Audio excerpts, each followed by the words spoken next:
கிறிஸ்துவுக்குள் அன்பானவர்களே, இயேசு கிறிஸ்துவின் நாமத்தில் நான் உங்களை வாழ்த்துகிறேன்.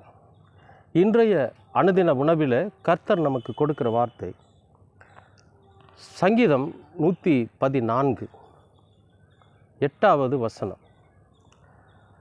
அவர் கன்மலையை தண்ணீர் தடாகமாகவும் கற்பாறையை நீரூற்றுகளாகவும் மாற்றுவார்.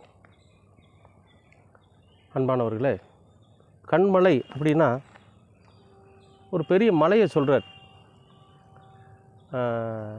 மலைப்பாங்கான ஒரு பகுதி. இந்த பக்கம் இருந்து பார்த்தா அந்த பக்கம் தெரியாது. ஒரு ஒரு மலை. இந்த பக்கம் நாம் நிற்கிறோம். இப்போ மேற்கு தொடர்ச்சி மலை அந்த மாதிரி மலையெல்லாம் இருக்குது இல்லைங்களா? அப்படி ஒரு மலை. இந்த மலையிலேருந்து பார்த்திங்கன்னா இந்த பக்கம் இருந்து பார்த்தா அந்த பக்கம் இருக்கிறது எதுவும் தெரியாது. அப்படிப்பட்ட கண்மலையை தண்ணீர் தடாகமாக மாற்றுவாராம். சரி, இப்போ இந்த மலையை எதுக்கு ஒப்பிட்டு சொல்கிறார் அப்படின்னா, அன்றாட வாழ்க்கையில் நாம் சந்தித்து கொண்டிருக்கிற பிரச்சனைகள், அன்றாட வாழ்க்கையில் நமக்கு ஏற்படுகிற ஒரு தடைகள், இதெல்லாம் தான் பார்த்திங்கன்னா இந்த கண்மலைன்னு சொல்கிறார். நம்ம ஒரு காரியத்துக்காக ஒரு முழு மூச்சோடு நம்ம செயல்படணும்னு நினச்சி போவோம்.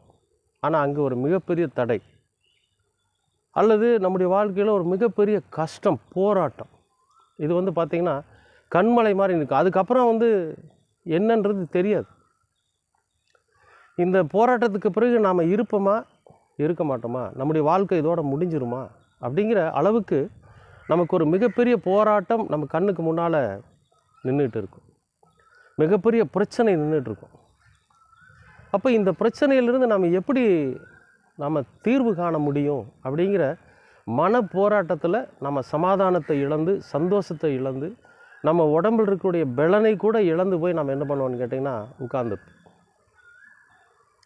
இதுக்கு யாராவது ஒருத்தர் நமக்கு உதவி பண்ணினாங்கன்னா, ஒரு வழி வகுத்து கொடுத்தாங்கன்னா, அந்த வழியில் நம்ம போய் இந்த பிரச்சனையிலிருந்து நம்ம விடுதலை ஆகிக்கலாமே அப்படிங்கிற அந்த ஒரு மிகப்பெரிய ஒரு ஏக்கமும் மிகப்பெரிய ஒரு எதிர்பார்ப்பும் நம்முடைய வாழ்க்கையில் இருக்கும். அந்த சூழ்நிலையில் நம்ம ஆண்டவரோட சமூகத்தில் போய், இப்படி ஒரு சூழ்நிலையில் நான் மாட்டிட்டேனே ஆண்டவரே, இப்படி ஒரு காரியத்தை நான் செஞ்சுட்டேன், அந்த காரியத்தை செஞ்சதுனால என் வாழ்க்கையில் இவ்வளோ ஒரு பிரச்சனை மலை மாதிரி நிற்கிது. நீங்கள் எப்பேற்பட்ட மலையும் உடைச்சி தகர்த்தவர் தானே, செங்கடலை கூட ரெண்டாக பிரித்தவர் தானே. ஆனால் என் வாழ்க்கையில் நான் செய்த தவறுக்காக இப்படி ஒரு பிரச்சனை இருக்குது. இனிமேல் அது போன்ற தவறுகளை செய்ய மாட்டேன், நான் ரொம்ப நிதானமாக இருப்பேன், கடவுளுக்கு பயந்து இருப்பேன் அப்படி சொல்லி கடவுளோட சமூகத்தில் நாம் போய் அழுது புலம்பி நம்முடைய நிலையை அவரிடத்தில் சொல்லுகிற போது,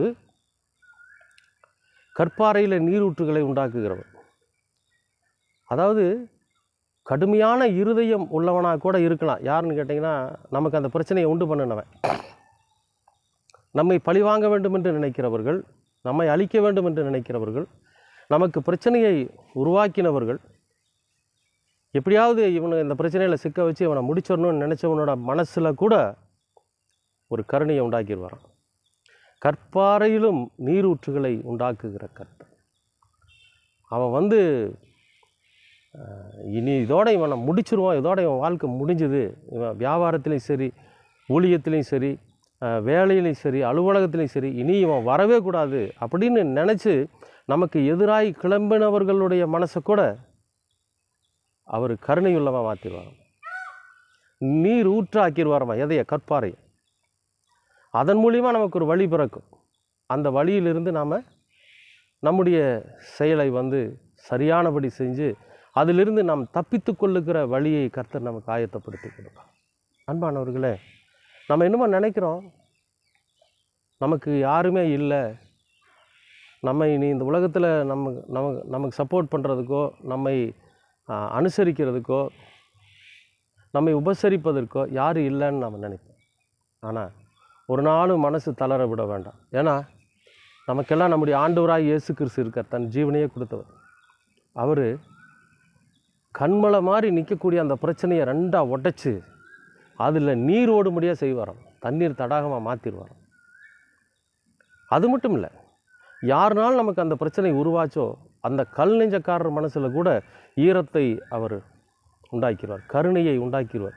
சரி விடுப்பா, இனிமேல் அந்த மாதிரி செய்யாத அப்படிங்கிற மாதிரி நம்மை மன்னித்து மீண்டும் நமக்கு ஒரு புதிய வாழ்க்கையை தருவதற்கான வழியை கர்த்தர் ஆயத்தப்படுத்தி தருவார். அன்பானவர்களே, ஒருவேளை இந்த காலகட்டத்தில் நாம் தோல்வி அடைஞ்சோ, பிரச்சனையை சந்திச்சோ, ஏதோ ஒரு சூழ்நிலையில் சமாதானத்தை இழந்து, சந்தோஷத்தை இழந்து, வாழ்வாதாரத்தை இழந்து இருப்போம்னா கர்த்தரோட சமூகத்தில் நம்ம கேட்போம்.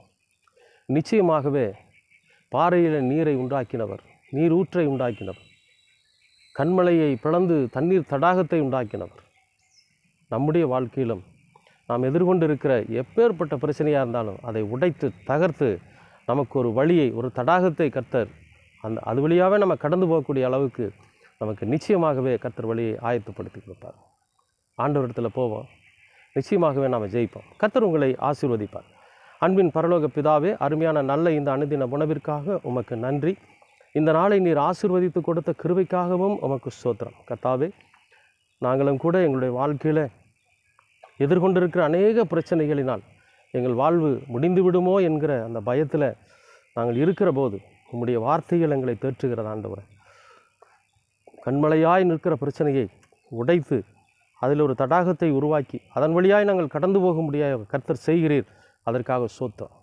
எந்த இருதயம் எங்கள் மீது இப்படிப்பட்ட ஒரு பிரச்சனையை கொண்டு வந்ததோ அந்த கற்பாறையான இருதயத்திலும் நீரூற்றை உண்டாக்கி கருணை பிறக்கச் செய்கிற தேவன், அதற்காக உமக்கு நன்றி செலுத்துகிறோம். இந்த நாளிலும் கூட கர்த்தர் நீர் எங்களோடு கூட இடைபடுகிறதற்காக ஸ்தோத்திரம். தொடர்ந்து ஆசீர்வதியும் பலப்படுத்தும், வழி நடத்தும். இயேசு கிறிஸ்துவின் வழியாக கேட்கிறோம் நல்ல பிதாவே. ஆமென், ஆமென், ஆமென்.